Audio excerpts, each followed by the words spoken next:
Aujourd'hui, cela fait un mois que l'épidémie a confirmé son premier cas le 2 mars. Il faut dire que dans le cadre du laboratoire et des tests que l'Institut Pasteur fait, le premier cas suspect a été identifié le 26 février. Le 2 mars a été l'identification du premier cas, ce qui fait que dans la phase de préparation, un certain nombre de cas avaient été testés. Il faut dire que depuis cette période, 1738 échantillons ont été testés et qui ont conduit à l'identification de 195 cas confirmés. Ces différents échantillons testés l'ont été pour le suivi de malades hospitalisés, pour les cas suspects qu'il fallait confirmer et les contacts à haut risque qui ont été détectés. Donc depuis le début de l'épidémie, il y a en moyenne 53 échantillons qui sont testés par jour, avec un minimum d'un cas par jour et un maximum qui a été atteint à 211 cas testés par jour, échantillons testés par jour. Cela m'amène à parler des capacités de tests. Au jour d'aujourd'hui, les capacités sont de 500 tests jour au sein de l'Institut Pasteur, avec très prochainement une montée à une capacité de 1000 tests par jour. Ces tests-là vont être déployés non seulement au niveau du site de l'Institut Pasteur à Dakar, mais aussi sur Touba. Des tests sont faits depuis le 14 mars 2020. Un laboratoire mobile est positionné au centre de santé de Darou Khoudoss de Touba pour se rapprocher d'un foyer important qui était le foyer de Touba sur les instructions des autorités de manière à juguler rapidement cette situation. Et c'est ainsi que ce laboratoire a testé non seulement pour la zone de Touba, mais aussi la région de Diourbel, Louga, Fatick, Kaolack, Kaffrine, Matam, Tambacounda. Ces capacités vont encore être déployées dans la zone de Ziguinchor, où un laboratoire, l'Institut Pasteur, sera mis en place pour se rapprocher là aussi des malades dans le but de mieux les prendre en charge. Il est important aussi de signaler que dans la stratégie actuelle, au niveau du Sénégal, il est important d'identifier parmi les cas suspects quels sont les cas confirmés et de suivre les clusters qui sont dans certaines régions. Et cette stratégie correspond à ce que l'on doit faire dans ce genre de situation. Il ne se justifie pas aujourd'hui un dépistage massif qui présente des limites importantes compte tenu des capacités existantes et des aspects logistiques. La situation du Sénégal ne le justifie pas, c'est pourquoi, jusqu'à présent, il a été mis en place cette stratégie pour laquelle chaque personne qui est considérée comme un cas suspect va être prélevé et son échantillon transmis pour test. Chaque contact qui est considéré comme un contact à risque va être prélevé et testé. Et sinon, c'est les malades qui sont hospitalisés qui seront testés. C'est la stratégie qui correspond à notre situation qui, jusqu'à présent, nous a permis de maîtriser l'épidémie. Il est important enfin de signaler que depuis le début de l'épidémie, il y a eu un certain nombre de souches de virus qui ont été analysées et qui montrent que les souches qui circulent au Sénégal traduisent bien une importation de plusieurs zones avec de multiples introductions. Je voudrais finir par remercier l'excellent travail d'équipe qui se fait et dire ça dans la foulée du ministre et du docteur Bousso, parce que le travail qui est fait Institut Pasteur de Dakar ci wàllu test laboratoire pour saytu nagam nit ñi am nañu feebar bi fa lañ ko féetale moom lay liggéey ci dispositif national bi ministère de la santé mettre en place. li nu mën a wax mooy tey mooy weer depuis ñu cas confirmé ñu njëkk détecté ki am feebar bi mu doon le 2 mars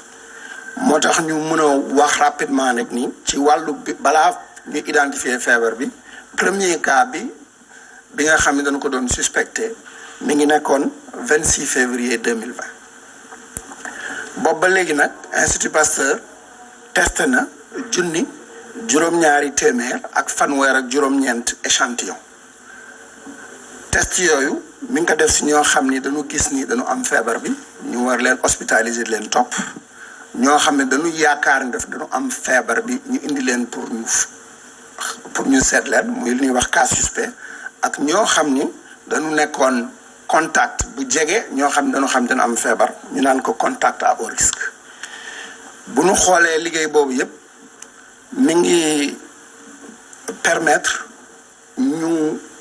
identifier téeméer ak juróom-ñeenti fukk ak juróomi cas yoo xam ni tey xam nañ ni am nañu feebar bi ci wàllu test lii ma lim léegi ci test yi ñu def muy junneeg juróom-ñaari téeméer ak fanweer ak juróom-ñeent boo ko xoolee depuis début bi dafa mel na bu ñu doon def li tubaab naan moyenne bés bu nekk testé nañu 53 muy juróom fukk ak ñett échantillon waaye loolu dafa am ay bés yoo xam ne lu néew la ñu testé bés bi mu gën a néew ñoo ngi testé benn échantillon bés bi mu ëpp testé nañu ñaari téeméeri échantillon ak fukk ak benn loolu dinu indi ci wax ni Institut Pasteur bés bu nekk mën na testé juróom téeméeri test ci bés bi donc capacité yi des na rax ci dolli ñoo ngi liggéey pour yegg 1000 tests muy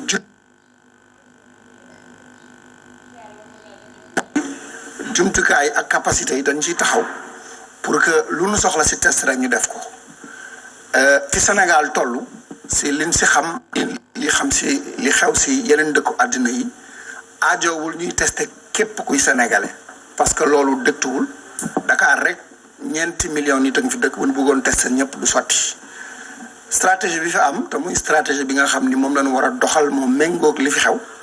moo di ku nu yaakaar ni da nga am feebar bi nga am mandarga feebar bi ñu prélever la indi prélèvement bi Institut Pasteur ñu testé la ñaareel ba ku nu yaakaar ni jege nga koo xam ne dafa am feebar bi ba am na risque ñu prélever la loolu actuellement mooy stratégie bi war mooy stratégie bi experts yi dëggal fi ñu toll ci feebar bi moo am solo wax ni que test yi duñ ko def rek Dakar Institut Pasteur dafa def benn laboratoire ci ndigalu ministère de la santé à Touba li waral loolu mooy ñëpp amoon ci zone boobu ak cas yu bare ñu bëggoon jegeel laboratoire yi pour que laboratoire yi mën di tester nit ñi pour tester gaaw pour ñu mën a xeex épidémie bi pour yàlla defal ñu sutura ci liñ ci xam Touba ba tey yàlla ngi ci suturaal li ma mën a wax itam laboratoire boobu ba mu nekkee Touba ba tey échantillon yi jóge na Diourbel Louga Fatick Kaolack Kaffrine Matam Tambacounda loolu mooy laboratoire bu nekkee fenn dana nekkal gox ba mu nekk waaye itam dana nekkal feneen pour gàttal yoon bi yeneen région yi ci loolu itam ngir laboratoire yi gën a jege fi ñuy fajee nit ñi gën a yombal test yi ci wàllu gaaw ñu jot aussi ndigal ci ministre de la santé ak équipe yi pour ñu Institut Pasteur ubbi benn laboratoire Ziguinchor parce que Ziguinchor sore na am na ay malade ñu fay toppatoo te comme ni ñu koy defee Touba dina am ci zone yooyu ñu soxla pour les tests ñu mun leen ko defal foofu li ma bëggoon wax itam moo di ni test yi capacité yi fi mu nekk nii permettre na ñu liggéey lu tolloog stratégie bi prélèvement bu ñu jot itam virus bi dañ koy analyser li analyse virus bi wane ni mooy que cas yi ci ëpp bitim réew la jógee yi docteur Bousso doon wax la loolu la virus bi wane ñu gis ni que virus yi fi dugg ñeenti façon la ñu gis mu wane ni que daal introduction yi dugg yi ci bitim réew la gën a bare ma doon bëgg itam wax ci sama jeexal ni que li ministre de la santé wax léegi directeur Kous wax ko moo di lëkkaloo ànd liggéey bi dafa rafetal liggéey bi yombal ko tax ni jumtukaay yi yemb na tax ni itam li ñëpp ànd di liggéey moo tax yàlla suturaal nu fi ñu toll ba ci waxtu wi